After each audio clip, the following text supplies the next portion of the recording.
Садыр Жапаровду колдоо элдик кыймылынын мүчөсү, юрист адвокат Кочкеев Нурлан.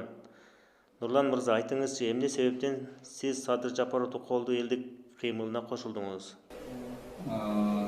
Садыр Жапаровду колдоонун себеби мен мындай саясаттан өзүм негизи мындай алыс эле адам болчумун, бирок акыркы кезде өлкөбүздө болуп аткан ушундай көп нерселер ошого мен түрткү болду, ушу саясатка бир аз аралашканыма.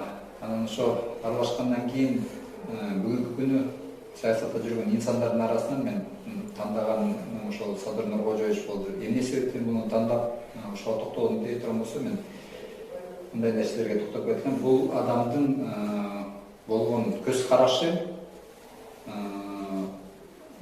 өзүнүн элге болгон көз карашы, коомго болгон көз карашы башка саясатчылар таптакыр өзгөчө болуп турат да. Мисалы бүгүнкү күнү ошол парламентте отурган адамдардын эмелерин баарын тең эле айта турган болсок, же ошол мисалы Атамбаев буга чейинки президенттердин баары тең эле бийликке кандайча кайсы жолдор менен келди дей турган болсок, алар болсо популисттик жолдор менен көбүнчө эле келишкен да. Алар жамандап, мисалы ошол Атамбаев Бакиевди жамандап отуруп эле, бул жаман, бул кетсе эле мен силердин баарыңар тең жыргап берем деп ошондой позиция менен келген. Азыркы күндөрү ушул парламентте отурган адамдар бири-бирин жамандагандан башка, жаман сөз айткандан башка мындай эч нерсе, жакшы сөз, жакшы нерсе айтышпайт да. Мен өзүм бир Азаттыктын бир передачасын көргөм. Мына бүгүнкү күнү Садыр Нуркожоевич мына Эмилбек Каптагаевди барымтагалы деген айып менен коюп абакта жатат. Ошол Азаттыктын передачасында ошол экөөнүн мындай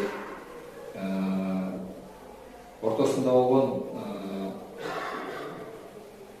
дискуссия жазылган экен да. Ошол жерде экөөнүн сүйлөп жаткан, бири-бирине болгон маселеге токтоп кете турган болсок, айырма экөөнү мындай асман менен жерлейди. Мисалы ошол Эмилбек Каптагаев Садыр менен беттешкен маалда Садырдын мындай жеке качестволоруна мындай күмөн келтиргендей ушундай суроолорду берип, шек келтиргендей суроолор кетип, мындай жеке мындай аны элге мындай жаман көрсөтүү сыяктуу болгондой аракеттерди жасап атат да, суроолор бергенине карагандачы. Ал эми ошол эле мезгилде Садыр Нуркожоевдин сүйлөгөн сөздөрүнө, Эмилбек Каптагаевга берген айткан сөздөрүнө карап токтолуп кете турган болсок, ал таптакыр башка да. Ал мисалы аны басмырлоого, же мындай жаман элдин алдында көрсөтөйүн дегенде такыр эле ниети жок да ошол жерденчи. Ал тескерисинче мындай кылып айтып атат да, мааниге сиз өзүңүз мындай жаңылып атасыз, могу жерден туура эмес, сиз өзүңүз кийин кайра ушул жасап аткан иштериңизге түшүнбөй жасап аткан иштериңизге кийин өзүңүз өкүнүп каласыз деген мамилеси эле. Бул таптакыр башка нерсе да. Бул деген эмнени билдирет? Бул деген бул адам мындай жеке мындай пендечилик, көз караштан үйдө турат деген нерсени бул жерден билдирет да.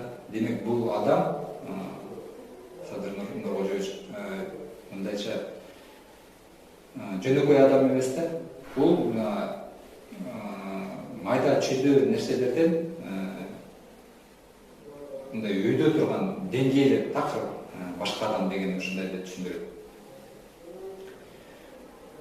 Мындай адамдар абдан тарыхта да мындай сейрек жолугуп турган адамдар.